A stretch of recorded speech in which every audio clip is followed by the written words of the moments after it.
What's up, kings and queens? I'm here to show you how to properly spec N7 Fury in Mass Effect 3 multiplayer.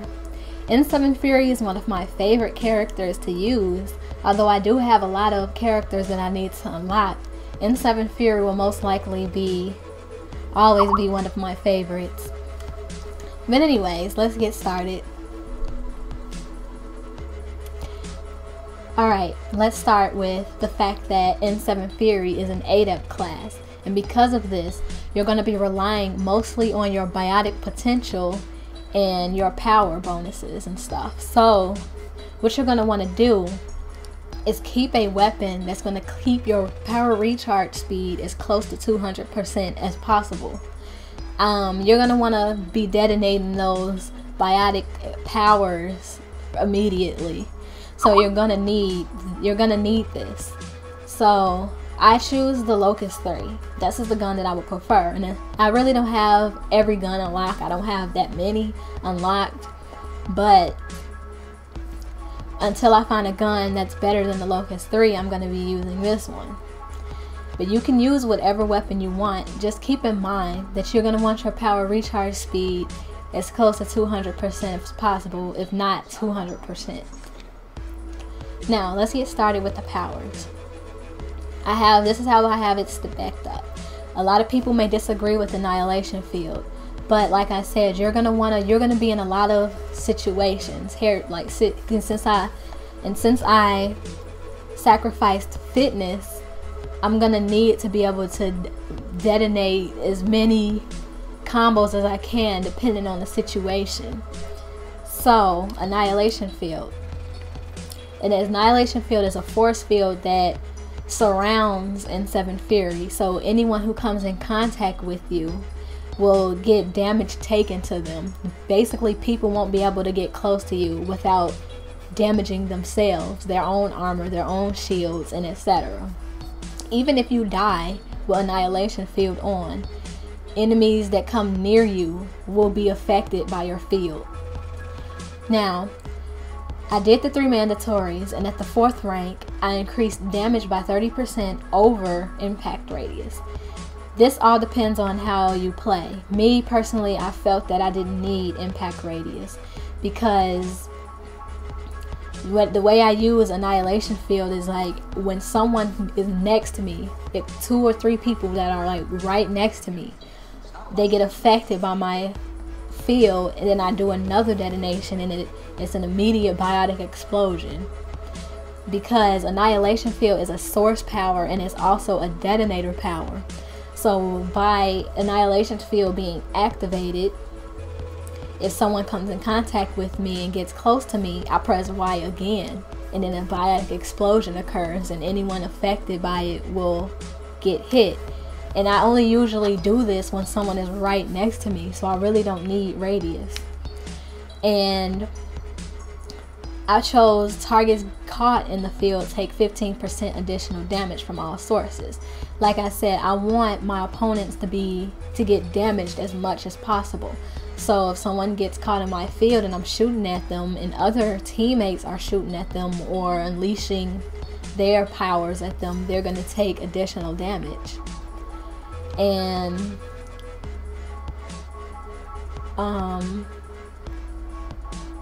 I believe that's what all sources mean.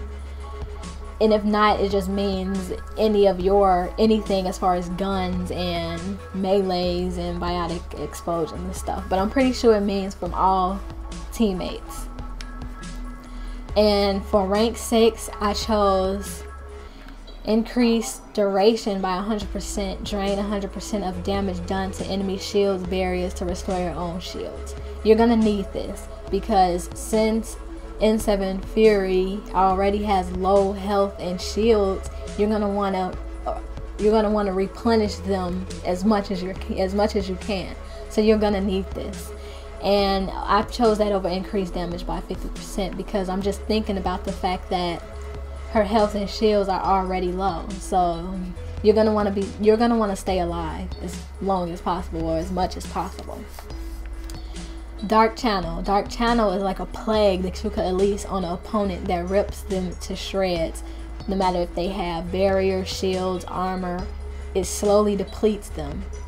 So what I chose is to spec this all the way, because you're going to want your biotic explosions and everything to be as high as possible and as strong as possible. So the 4th rank, I chose increased power duration by 40%. You're going to want duration for this attack, because once Dark Channel kills one opponent, or the opponent with this on them dies, it automatically transfers to another opponent.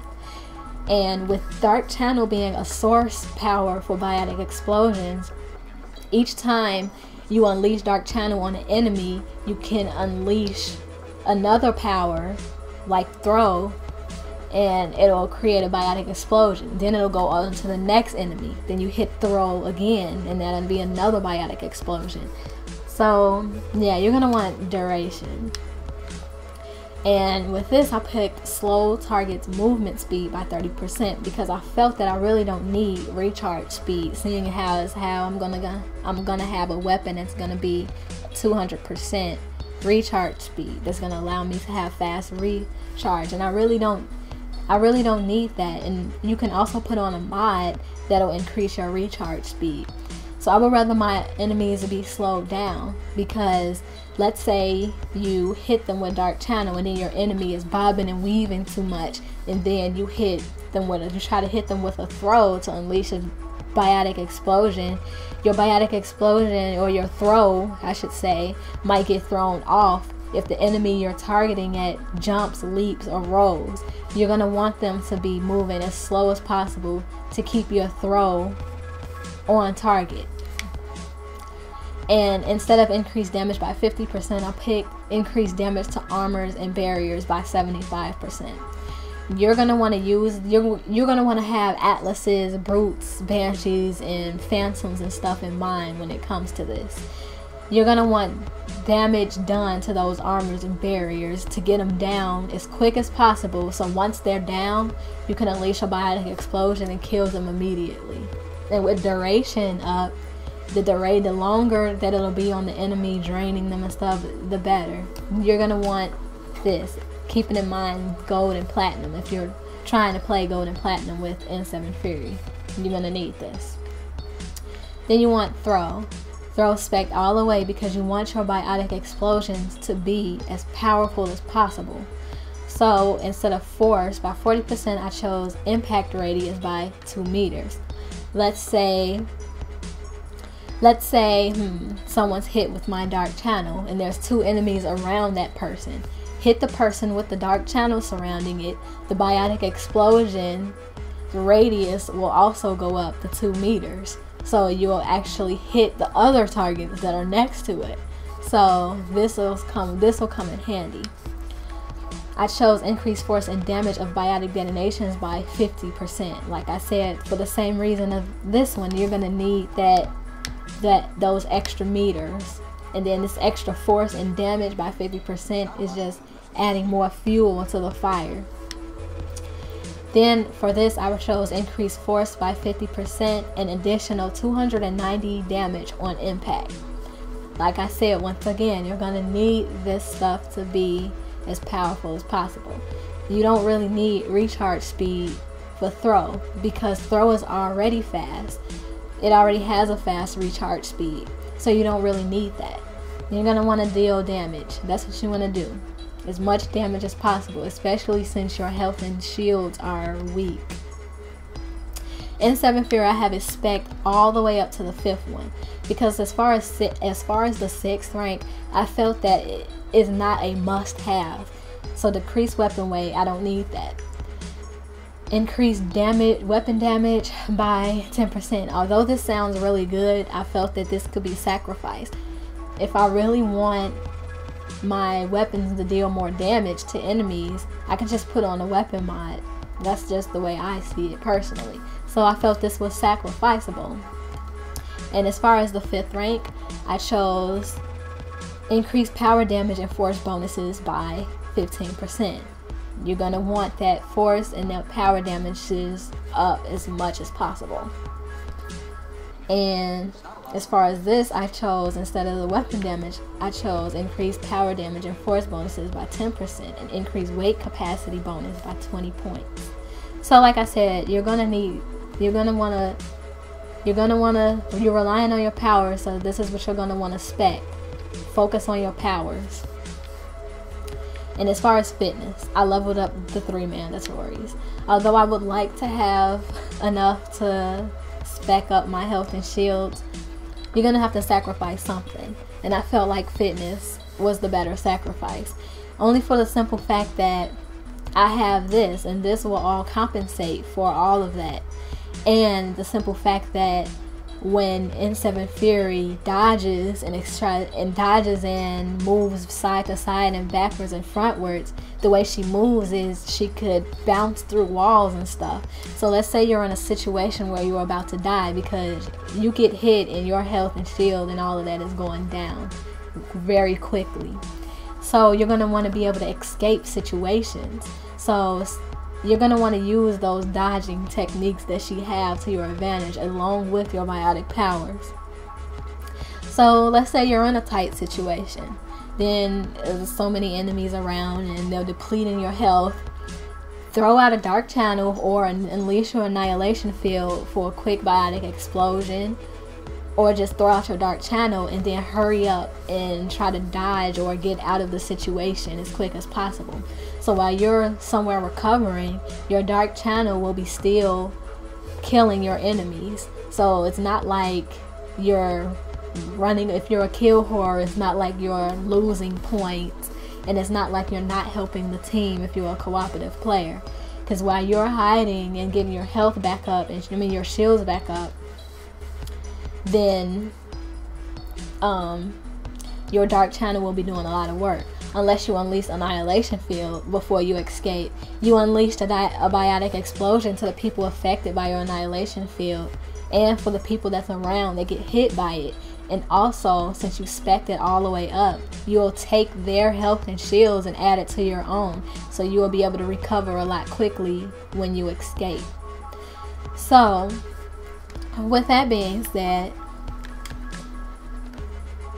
we can go to equipment.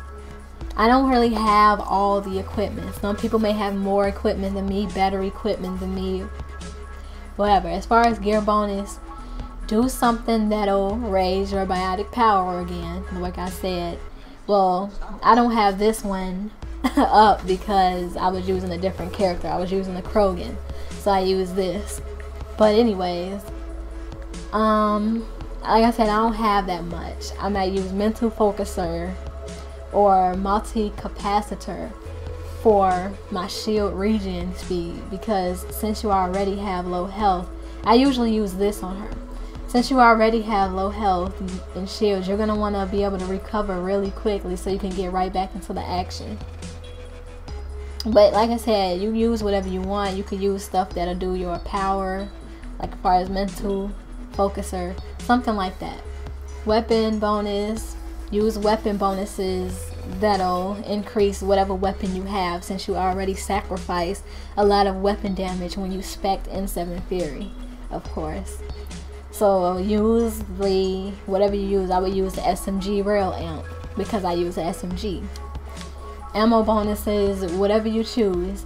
I would say do things that'll give you more biotic explosions, like maybe warp rounds or something, or maybe, I'm not sure if armor piercing rounds does it. Let me see.